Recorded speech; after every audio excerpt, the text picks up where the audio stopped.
taken a look at many of the different processes involved in innate immunity, all the way from alternate pathway of complement activation to acute inflammation. We're now going to zoom in a little bit on the job of the phagocytes and take a little bit closer look at the process of phagocytosis. Phagocytosis, of course, involves ingesting particulate debris, pathogens, and essentially helping to eliminate those from the host. This process, you can see in the image, involves a pseudopod that extends up to essentially trap either the pathogen or the debris and engulf it and enclose it into what's called a phagosome. There are a lot of really important events that happen in that phagosome that are super high yield, and we're going to talk about those in just a little bit. Eventually, that phagosome fuses with a lysosome, so now we have a phagolysosome. And once that happens, really, unless you have a pathogen with the capacity to escape a phagosome or a phagolysosome, which we do have, and those are super high yield, you're pretty much going to die within one of those vessels, either the phagosome or the phagolysosome. Once the pathogen or the debris is dead, it will essentially be digested, and eventually exocytosis will occur of the digested contents. What we're going to do is sort of talk in a little bit more detail as far as the process of phagocytosis. We'll talk about opsonization, and then we're going to really hone in on this process, dealing with both oxygen-dependent and oxygen-independent killing. We already mentioned sort of how cool the neutrophils are in this process of phagocytosis. Dr. Ali talked to you about acute inflammation, about the neutrophils sort of really rushing to the cause, dying there. Remember, they are not a prolonged defense against pathogens. They sort of act quickly and then they die, forming pus. I mentioned to you when we were talking about neutrophils in this chapter that even when the neutrophils die, they're sort of not done killing. They extrude their nuclear contents into the extracellular milieu, which form these neutrophil extracellular traps that can actually help to trap and kill pathogens.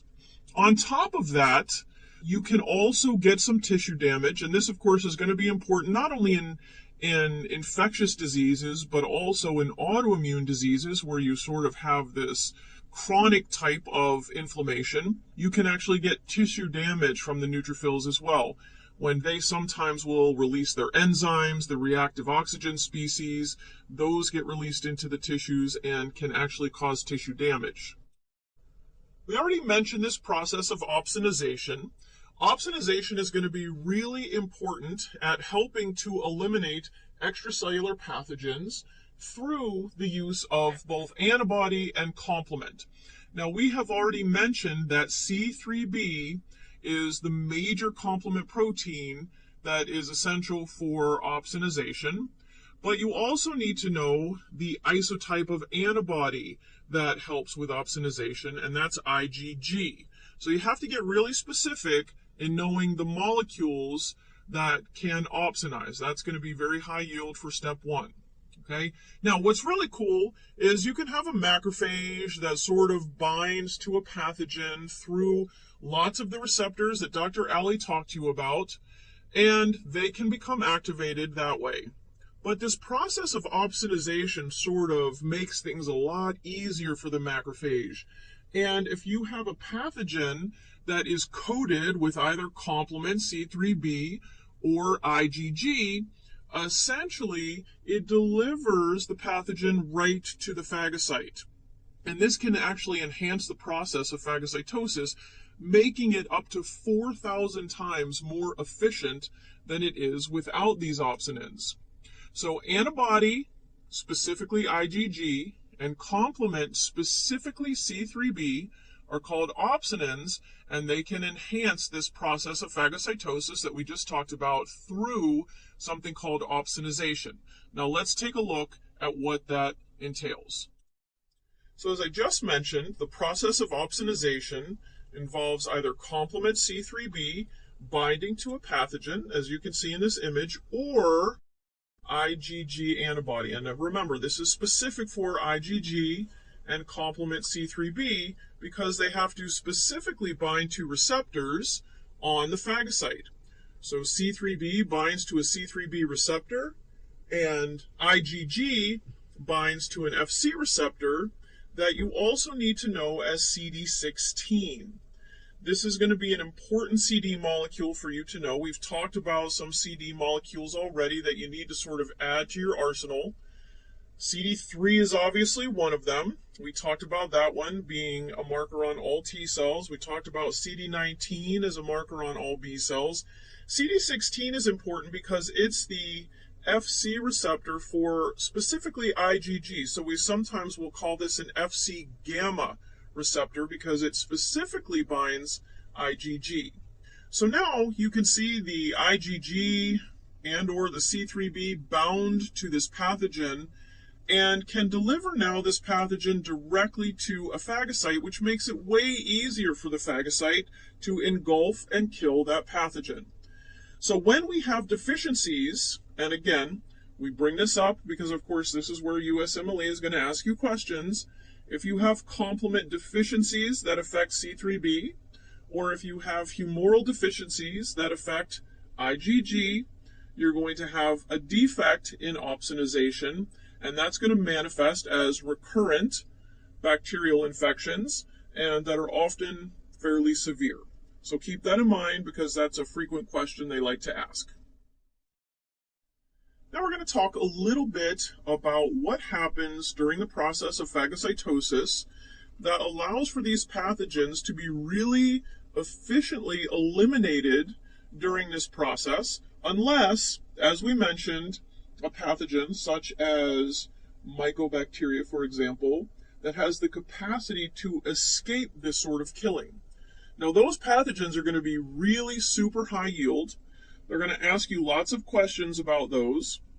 And it's important, and we'll just bring it up right now, that you understand that those pathogens that we call facultative intracellular pathogens need an entirely sort of different immune response to deal with them and help to try to eliminate them.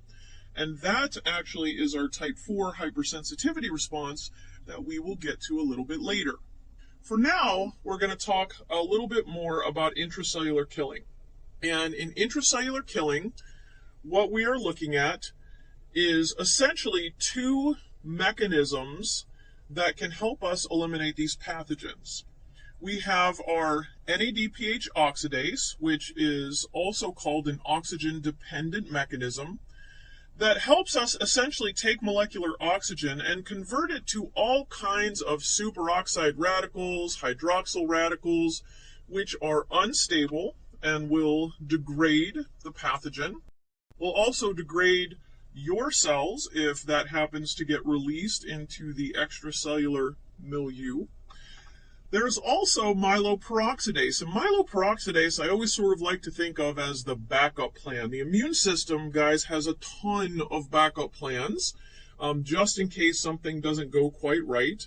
Myeloperoxidase, sort of the backup plan here, because if your NADPH oxidase is working, myeloperoxidase is sort of nice. It's a nice way to finish, but it's not completely essential. However, if the NADPH oxidase is not working, which we're going to talk about in just a little bit, myeloperoxidase is actually pretty handy to have around. Myeloperoxidase takes the hydrogen peroxide that can either be generated through NADPH oxidase or generated from the pathogen itself to essentially create bleach. And we know very well that there's not a whole lot of pathogens outside of maybe a prion that can actually escape killing in bleach. In addition to the reactive oxygen species we talked about, reactive nitrogen species are also important.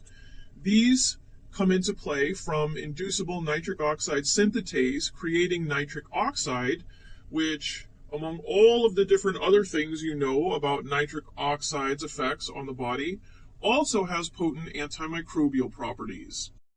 Of lesser significance are the oxygen-independent killing mechanisms, which include things like lysozyme, which we already mentioned, which can degrade peptidoglycan from bacterial cell walls. Defensins, which we sort of mentioned already. They're not super important, but they can form channels in bacterial cell membranes. Lactoferrin, which essentially just steals iron, and some degradative enzymes that can help with the overall process of eliminating these pathogens. I can say with pretty good certainty that the oxygen-dependent killing mechanisms are way more important even for, life in general, but on USMLE, because if we have deficiencies in the oxygen-dependent killing mechanisms, those manifest as very specific immunodeficiency diseases that we're going to come back and talk about time and time again, versus if we have deficiencies in these oxygen-independent mechanisms, we don't really see the effects of that. So let's just take a look at both oxygen-dependent and independent killing. If we look to the left, you can see those oxygen-independent killing mechanisms that we just mentioned, again, sort of not as relevant as the oxygen-dependent killing mechanisms. We're going to sort of just walk through the oxygen-dependent killing mechanisms because, again, those are super high yield for USMLE. Essentially, you need to remember that NADPH oxidase is the enzyme that converts molecular oxygen to a lot of these superoxide and hydroxyl radicals. Those radicals are very unstable. They will degrade pathogens. They will also cause tissue damage. One thing I want you to pay attention to, in addition to those hydroxyl radicals, is the hydrogen peroxide. So that can be formed from NADPH oxidase, but also it's important for you to understand that bacteria can generate hydrogen peroxide without NADPH oxidase within the phagosome. So hold on to that little fact. We're going to come back to that in just a minute when we talk about chronic granulomatous disease. Okay? Now, we talked about the immune system being really good at having backup plans. So here's where myeloperoxidase comes in. Myeloperoxidase takes that hydrogen peroxide and essentially converts it to hypochlorite or bleach that can also kill a pathogen pretty readily. So the oxygen-dependent killing mechanisms that you see here are really sort of essential to this killing. And like I said before, and we're going to say it probably a million times because it's very high yield, that unless you have a pathogen that can escape these killing mechanisms in some way, shape, or form, like mycobacteria, listeria, legionella, or just to name a few, they are going to die within the phagosome. The last thing I'll just point out to you here at the bottom is the activation of inducible nitric oxide synthetase, which again creates the reactive nitrogen species as well, which also has antimicrobial properties. So keep this figure in mind, and now we're going to talk about what happens when we are lacking one of these very important enzymes that contribute to the oxygen-dependent killing. So as I mentioned, deficiencies in oxygen-dependent killing mechanisms manifest themselves as immunodeficiency diseases. And one of the really high yield and important diseases that they love to test on is chronic granulomatous disease.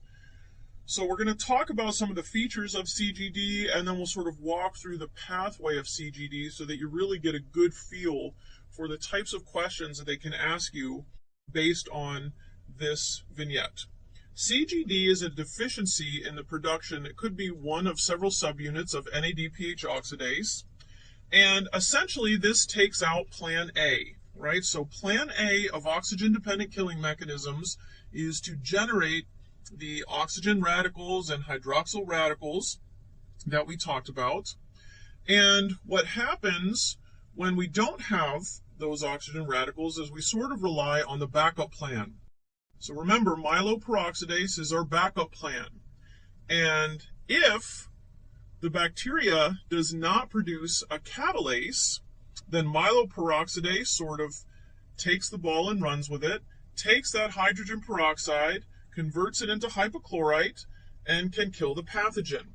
But where we have problems are with the catalase positive bacteria because they essentially destroy that hydrogen peroxide, eliminating that as a substrate for myeloperoxidase. What we see in chronic granulomatous disease are we see patients that have recurrent infections with catalase positive bacteria and fungi. So that's going to be one of the big clues, and I think why this is probably a pretty high yield question is that you have to obviously understand some immunology. You have to know your microbiology, because they're not just going to, of course, say that, oh, you have this patient that's infected with catalase positive pathogens. They're going to list them. And you're going to have to know that the one thing they all have in common is that they're catalase positive. And then if you really want to stretch it, anytime there's an enzyme involved, the biochemists want to claim that as their own. So technically, you can write one question that encompasses biochemistry, immunology, and microbiology. Oh yeah, it's a done deal. So super high yield. So this is a figure we just looked at least one that looked similar to this earlier when we were talking about oxygen-dependent killing. But now we're going to walk through it in a patient with chronic granulomatous disease. So you can see that the NADPH oxidase is missing. So we are unable to generate these oxygen radicals that we talked about. We can see, though, that bacteria can generate hydrogen peroxide while in the phagosome. If they do, that's awesome, because myeloperoxidase can then use that hydrogen peroxide, convert it into hypochlorite, and kill a pathogen. So we can still get killing from our backup plan in patients with chronic granulomatous disease. But where is the issue?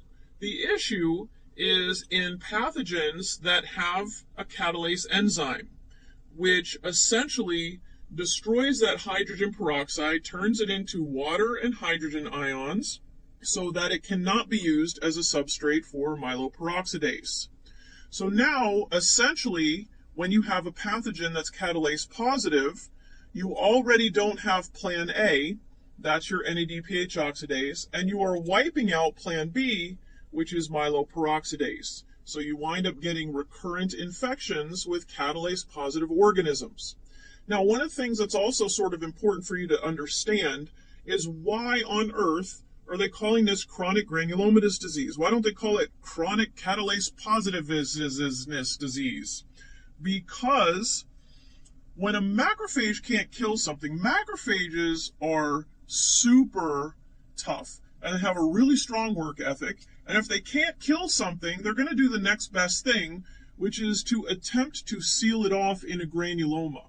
So these patients get recurrent infections, but they also get lots and lots of granulomas in an attempt to stop these infections. When we get to the chapter on immunodeficiency diseases, one of the things that we're going to have to do is differentiate between lots of different immunodeficiency diseases that could all look very similar, at least at the chief complaint. And the chief complaint essentially being recurrent bacterial infections. So that could arise from phagocyte deficiencies, from humoral deficiencies, and even from complement deficiencies. So we have to look at some clues that will sort of help us out along the way. One of the clues that they can put into those questions is something about an NBT test. Whether or not it's positive or negative can help you decide if you are going to say, okay, I'm answering this question as if it were CGD, or nope, I have to look elsewhere. So, in patients with chronic granulomatous disease, they are unable to essentially reduce the dinitro-blue tetrazolium. And that is used as a test in patients to see whether or not their NADPH oxidase is working. The problem with this test is it's reported backwards, right? Like, you don't have enough to know when we talk about this test is positive or negative. When they report this test as positive, that actually means that NADPH oxidase is there, it was working, and you did reduce that NBT. When they report this as negative, it actually means you're positive for the disease. So you just have to be a little bit careful in how they put the NBT test in there, but it really can be a good clue in a vignette. Now, NBT test is pretty simple to do. It's cheap, but there's another test that can be used as well, and that's the dihydrorhodamine test, and it is utilized through flow cytometry. So they may mention that as well. But oftentimes what we see on board exams is they'll sort of revert back to an older test to make you think a little bit more, especially we know how they like to write these questions. This test is a little bit confusing. So you have to remember when it's reported as positive, they don't have chronic granulomatous disease, and when it's reported as negative, they do. So a lot of the times they'll put that NBT test in there, so you just want to sort of be on top of it because it can really help you. Dr. Alley talked to you about the acute inflammatory response, and she mentioned the pro-inflammatory cytokines, which she already mentioned are extremely important and high yield, and those were IL-1, IL-6, and TNF-alpha. Those are produced during the acute inflammatory response, and she already talked to you about what some of their functions are. When you start to see the effects of those cytokines on the tissue, that shifts from an acute inflammatory response to a systemic inflammatory response. So when you have a patient that has a fever as a result of acute inflammation, your inflammatory response is now systemic.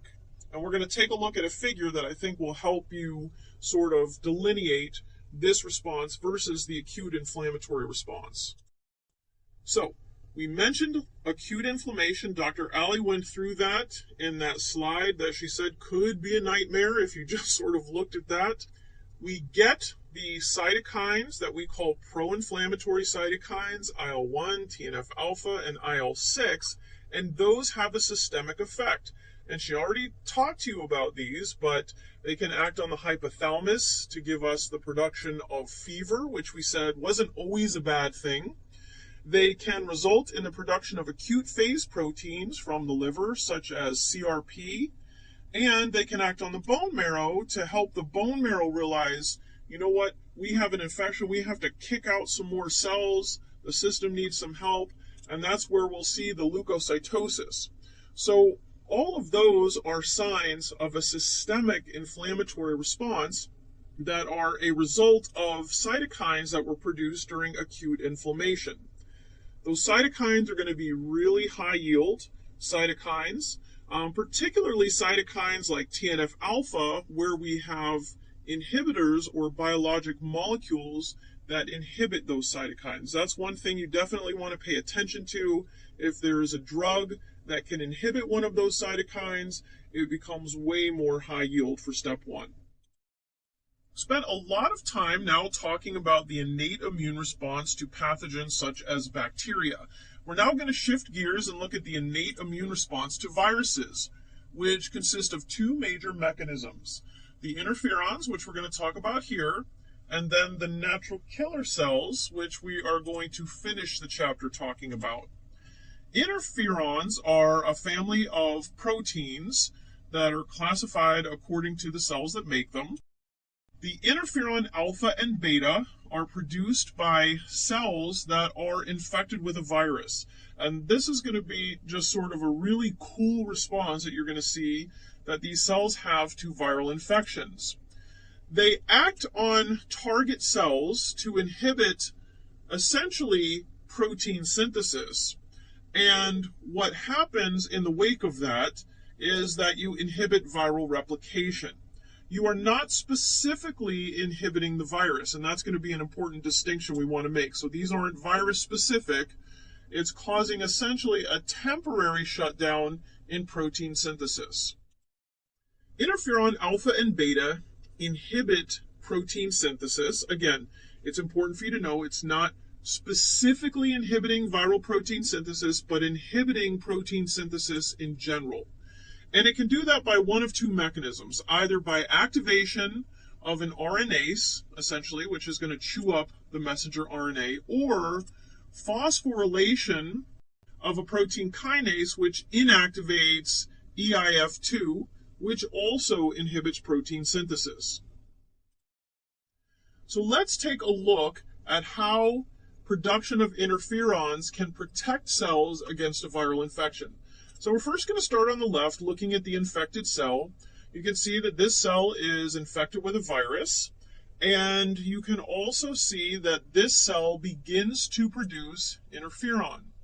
Now, if you go all the way back to sort of what Dr. Ali talked to you about with the toll-like receptors and some of the other important innate immune receptors, you'll understand again that some of those receptors become activated and can result in the production of these interferons.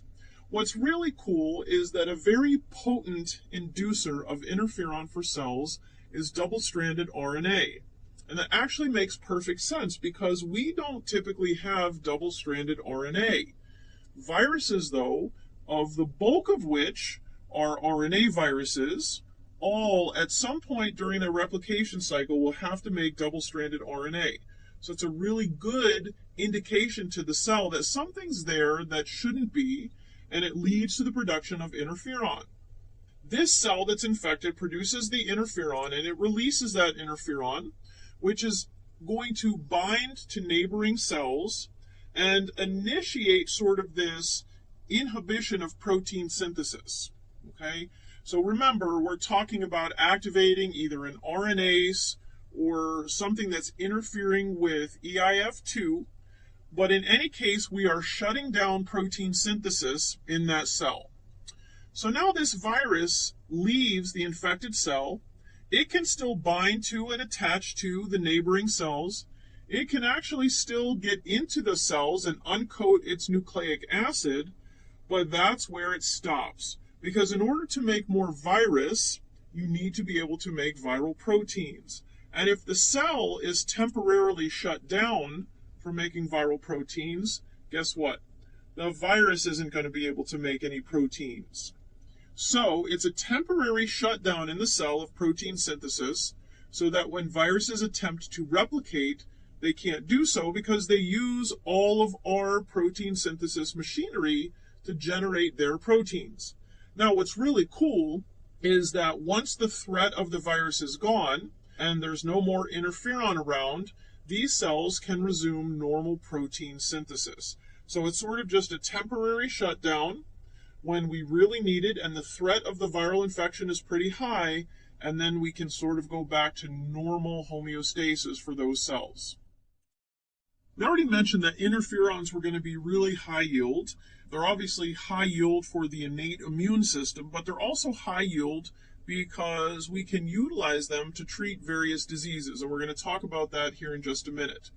In general, though, the interferons, and again, we have to also include interferon gamma here, even though interferon gamma doesn't have a direct antiviral effect if we're comparing it to alpha and beta. But in general, when we talk about the interferons, they can increase the expression of both class 1 and class 2 molecules on the surface of cells.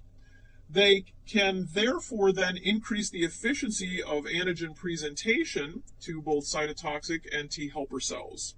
So that's sort of part of their normal function. We have been able to utilize molecular biology and gene cloning so that we can produce these interferons and actually be able to use them to treat various disease states.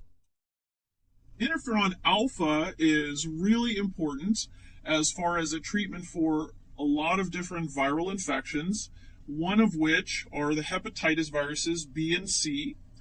A lot of the times for treatment, when we're talking about hepatitis B and C, they'll often refer to as pegylated alpha interferon. But that, along with the use of other antiviral drugs, has actually been really successful in the treatment of hepatitis. As far as cancer therapy goes, interferon alpha has been showing promise in the treatment of various types of leukemias, such as hairy B-cell leukemia and CML, and even Kaposi sarcoma. Kaposi sarcoma, of course, is due to human herpes virus 8, So that makes perfect sense as to why interferon alpha might have some efficacy in treating that particular cancer. Interferon beta is really important, but this one's sort of interesting because interferon beta is used to treat patients that have multiple sclerosis. What's interesting about interferon beta is that we're really not sure the mechanism of how this works. But what's important is that in patients with MS, it does not clear up the plaques that are already there, but prevents the establishment of new plaques so that patients with MS can enjoy longer periods of remission. Interferon gamma is a cytokine, again, we're going to come back to time and time again because it's really important for macrophage activation. But it's a cytokine that we can use to treat chronic granulomatous disease. We mentioned the main function of interferon gamma is as a potent inducer of macrophage activation.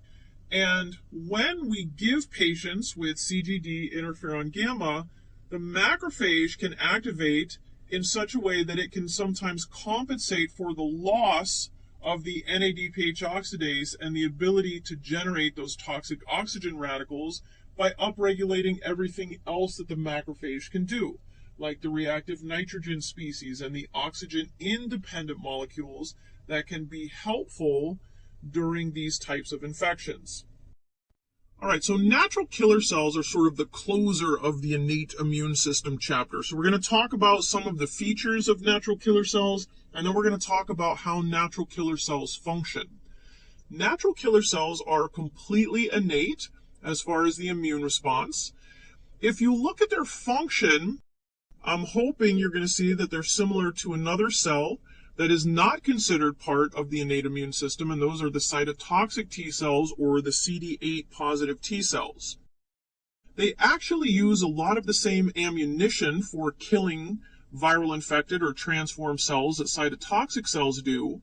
The main difference, and this is a super important difference, is that they do not specifically recognize antigen as do the cytotoxic T cells. Natural killer cell activity is enhanced in the presence of not only interferons, but IL-12 that we talked about earlier. Recall from chapter 2 that natural killer cells develop from that common lymphoid progenitor cell with T cells and B cells. So they share a progenitor, but you don't want to ever get them confused with part of the adaptive immune system. They are not T cells. They do not develop in the thymus. They do not express CD3. Their specific markers that we're going to use to enumerate them or find them in the blood are CD16, which we already talked about as the Fc gamma receptor, and CD56, which is a cell adhesion molecule. They are not MHC restricted as the cytotoxic T cells are, and their activity does not generate immunologic memory as do the cytotoxic T cells. We're now going to talk about how natural killer cells kill. We're going to focus on their innate killing mechanisms in this chapter. In a subsequent chapter on cell-mediated immunity, we will focus on another killing mechanism called ADCC. But for now, we're going to take a look at the innate killing mechanisms of natural killer cells. Now, we already mentioned that the immune system likes to have backup plans. I like to sort of think of natural killer cells as a backup plan because essentially their function is very similar to the cytotoxic T cells. And cytotoxic T cells are perfectly capable of lysing and killing viral infected cells, especially in a very specific manner through their T cell receptor. However, when you have a cell infected with a virus, like CMV, for example, that can actually downregulate class 1 MHC expression, the cytotoxic T cell is sort of taken out of the game. That's where the natural killer cell comes in. Natural killer cells, through an inhibitory receptor, recognize whether or not a cell is expressing class 1 MHC or not, and if they are not expressing class 1 MHC, will essentially kill that cell because it knows that all nucleated cells should be expressing class 1 MHC. So what we're going to do is take a look at the receptors. We'll talk about the killer activating receptors and the inhibitory receptors, and then we'll talk about how they function. So the activating receptors, when they are engaged without the involvement of the inhibitory receptors, the target cell is killed. Okay? What that means is that the inhibitory receptor did not find a class 1-like molecule, and that means that the cell is likely either transformed or virally infected. If the inhibitory receptor as well as the activation receptor are ligated, then the target cell lives. So another way to sort of say that is that the inhibitory signal always trumps the activation signal. So let's talk about the killer activating receptors. There are a couple of different KARs expressed by natural killer cells. NKG2D is the major one, and I don't think necessarily USMLE is going to expect you to remember that as far as the name, but essentially what the activating receptors are doing. Okay? Now, the activation receptors have lots of different ligands. One of them are the MYC glycoproteins, which are actually stress proteins that get expressed only when cells are either usually infected or undergoing some sort of transformation. When the activating receptor binds to a MYC protein, the natural killer cells then unleash all of its ammunition, become cytotoxic, and can kill the target cell. The job of the inhibitory receptors is to recognize whether or not a cell is expressing class 1 MHC or not. So these inhibitory receptors, when they are ligated, actually shut the entire system down. And they do so by activating tyrosine phosphatases, which inhibit the intracellular signaling and activation by essentially stripping tyrosine residues from those signaling molecules. The inhibitory receptors on the natural killer cells bind to a very sort of specialized type of class 1 antigen called HLA-E. Now, Dr. Ali did not talk to you about HLA-E because this is not a traditional type of class 1 molecule, but you're going to see the very sort of unique and cool role that HLA-E has in the immune system and in natural killer cell killing. HLA-E is similar to the other class 1 molecules in that it has a ubiquitous distribution in the tissue, just like the other class 1 molecules do. And the HLA-E molecules actually bind to peptides that are derived from the leader sequences from your class 1 molecules, so HLA-A, B, and C. HLA-E requires that bound peptide for proper expression within a cell. So what you see is that the overall expression of HLA-E on a cell indicates whether or not the cell is expressing class 1 or not, or viral infected or not, or transformed or not. So the expression of HLA-E is sort of an indication to the natural killer cell as to whether or not that cell is expressing class 1 MHC. So it's a nice little sort of red flag or indicator molecule, and it also serves as the ligand for the inhibitory receptor. So let's take a look at how natural killer cells kill using their innate immune defenses. So we're going to take a look on the left. Natural killer cells express, we already talked about, two receptors, an activating receptor and an inhibitory receptor. The activating receptor recognizes stress molecules like the MYC proteins that are produced when cells are sort of in trouble. And the inhibitory receptor, we said, recognizes the expression of HLA-E as sort of an overall indication as to the health and well-being of the cell. If both the activating receptor and the inhibitory receptor are ligated, the natural killer cell won't kill that cell. Now, you might be saying, well, what if it's infected with a virus and it can't tell?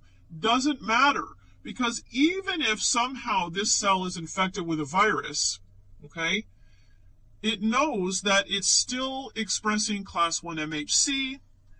So this cell isn't going to kill it. It's going to allow the cytotoxic cell to do it because it knows that it does that with sort of more specificity. So now let's take a look at the right. You can see that the activating receptor has still ligated the stress molecules on the target cell, but the inhibitory receptor has not identified the expression of HLA-E. When HLA-E is not there, remember the cell is not doing well. It could be transformed, it could be virally infected, and that is an indication then to the natural killer cell that A, the cytotoxic T cell can't kill this because it's not expressing class 1 MHC, so I'm going to have to pick up the slack and kill this target cell. Okay?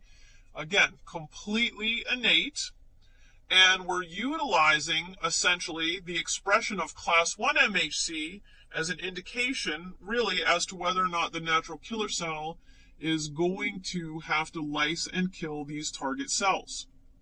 Now, it's really kind of neat when we talk about natural killer cells, and we've already sort of alluded to this other mechanism of killing through ADCC.